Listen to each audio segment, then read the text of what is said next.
आज हम बात करेंगे कन्हैयालाल हत्याकांड से जुड़े आरोपियों की। हाई सिक्योरिटी जेल में क्या हुआ, शहर की एक दुखद घटना से जोड़ेंगे कि क्यों कर्ज में डूबे भाजपा ओबीसी मोर्चा के जिला अध्यक्ष ने आत्महत्या की। त्योहारी सीजन को लेकर आबकारी विभाग ने क्या तैयारियां की है, उस पर भी बात करेंगे। साथ ही बात करेंगे रीट लेवल 2 के पूर्व में पद बहाल करने को लेकर युवाओं ने क्या किया। नमस्कार, मैं हूं भावना व्यास। आपने अभी तक हमारा चैनल सब्सक्राइब नहीं किया है तो कर लें, साथ ही बेल आइकन दबा दें ताकि आपको नोटिफिकेशन समय पर मिलते रहें।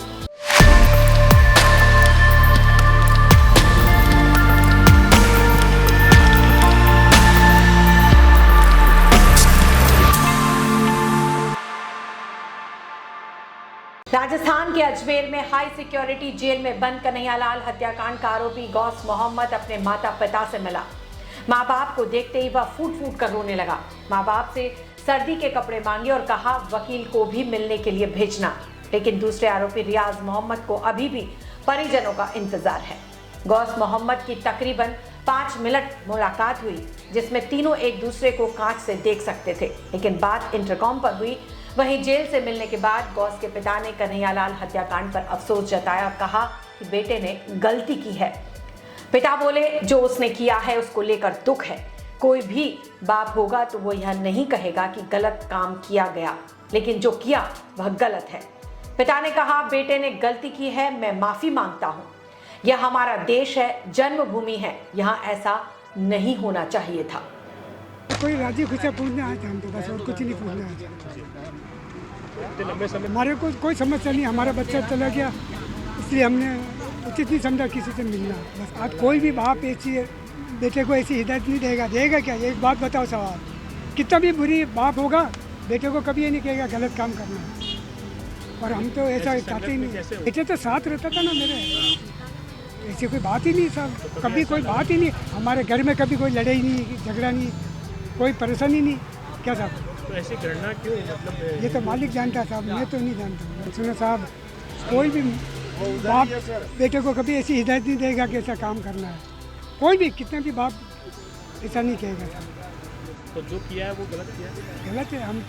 हम तो इस पक्ष में नहीं है साहब कि किसी का भी हो, हमारे धर्म में ही नहीं है साहब। मैं तो मेरी तरफ से माफ़ी चाहता हूँ सबके लिए कि भाई इसने गलती की है, मैं माफ़ी चाहता हूँ साहब। कि और कोई घटना नहीं क्यों हो साहब, हमारे को तो दुख होता है। हिंदू और मुस्लिम कोई दुश्मन थोड़ी होते हैं क्या साहब, पूरे भाई भाई हैं। देखिए, ये जो हाई सिक्योरिटी जेल है, जो अपनी प्रकृति की राज्य की एकमात्र जेल है, यहाँ पर हार्डकोर क्रिमिनल्स को और ऐसे कैदियों को रखा जाता है जो सुरक्षा कारणों से खतरनाक हो सकते हैं। तो पूरे राज्य भर की जेलों से ऐसे कैदियों को यहाँ स्थानांतरित करके रखा जाता है।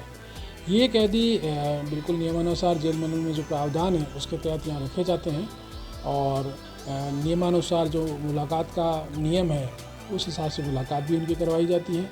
और नो डाउट एक विदेशी नागरिक मुलजिम भी यहाँ पर हैं और उदयपुर हत्याकांड के मुलजिम भी यहाँ हैं, तो उनके साथ भी कैदियों जैसा जो नॉर्मल जो नियमानुसार है उस हिसाब से हम व्यवहार करते हैं। केरत पूछी उसकी कैसे है कैसे नहीं है, अच्छा है बढ़िया है, वो कुछ नहीं, कोई तकलीफ नहीं है। नहीं क्या हमने नहीं की, मर्डर के बारे में हमने बात नहीं की और हम बात करेंगे भी नहीं मर्डर के बारे में। हाँ हो जाता है, अब क्या करें, ये तो मालिक का जानता है, हम क्या जाने, मालिक के ऊपर है। गलत हुआ है जो भी हुआ के मालिक जानता है, हम नहीं जानते। आपने अपनी तरफ से उसको कुछ कहा कि इस तरह की घटना नहीं करनी चाहिए थी? ये नहीं किया आपने ऐसी बात नहीं की? नहीं करनी चाहिए, वैसे करनी चाहिए थी आपको ऐसी बात? नहीं, हम मरे हुए मुर्दों को हम उखाड़ते नहीं हैं। जो मर गया है उसको हम उखाड़ते नहीं हैं।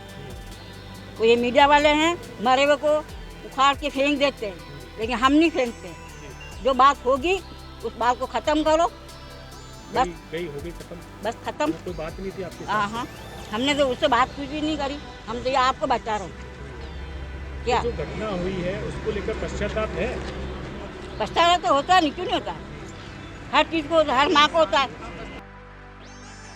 कोरोना के बाद कर्ज बढ़ने से परेशान भाजपा ओबीसी मोर्चा के जिला अध्यक्ष प्रभु प्रजापत ने बुधवार देर रात आत्महत्या कर ली।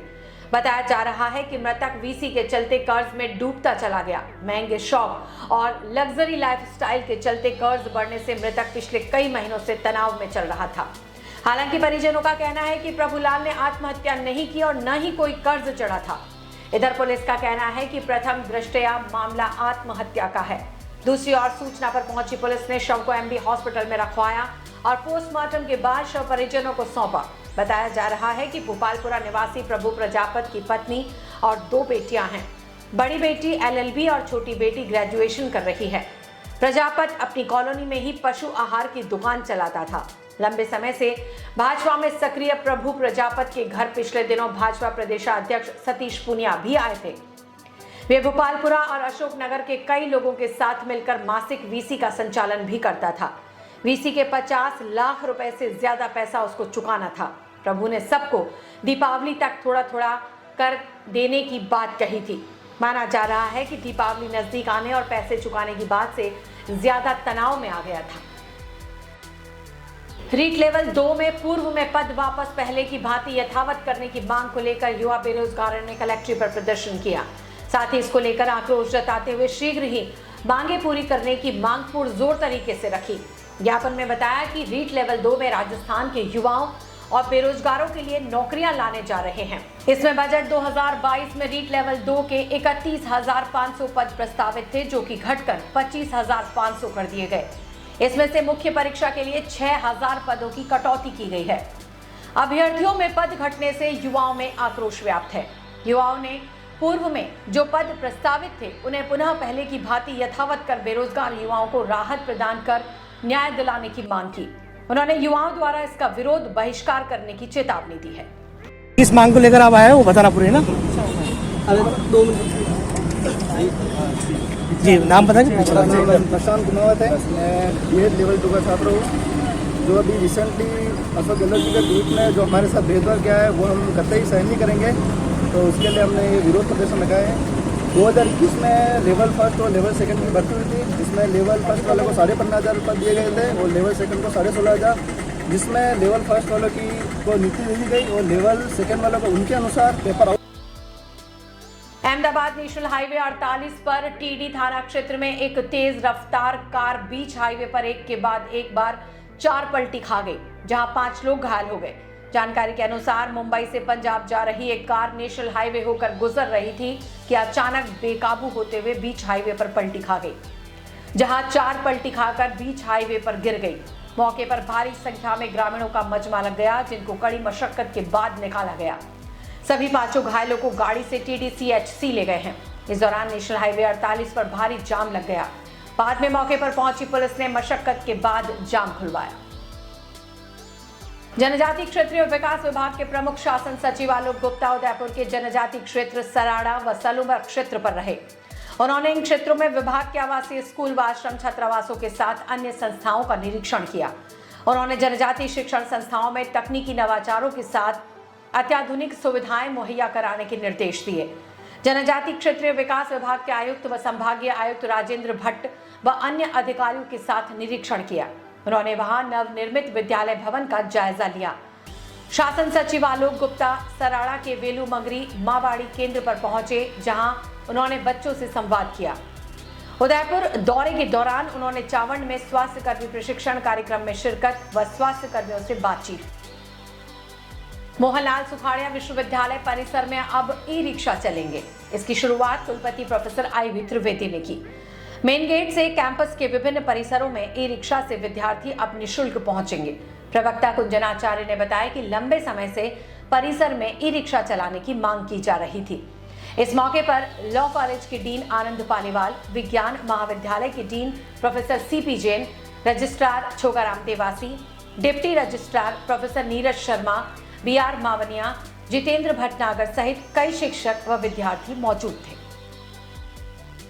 शहर के गुलाब बाग आइस फैक्ट्री के आगे मोगरावाड़ी के पास गुरुवार को L&T कंपनी का डंपर पलट गया।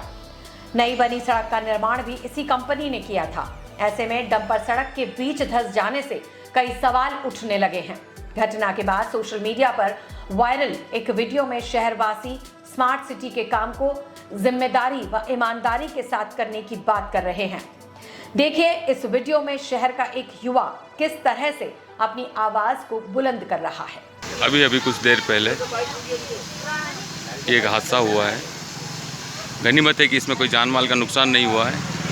ये रोड मोगरावाड़ी से जो खांजीपीर ऊपर चढ़ते हैं मेन रोड की तरफ, बोरा यूथ पब्लिक स्कूल के बाहर का हादसा है। ये देखिए हमारे स्मार्ट सिटी के तहत किस तरीके का काम हुआ है। अगर इस तरीके के काम होते हैं तो हादसे की और भी आगे संभावना बनी रहती है। हो सकता है कि इससे बड़ा हादसा हो जाए। इसलिए मेरी जो भी इसके जिम्मेदार हैं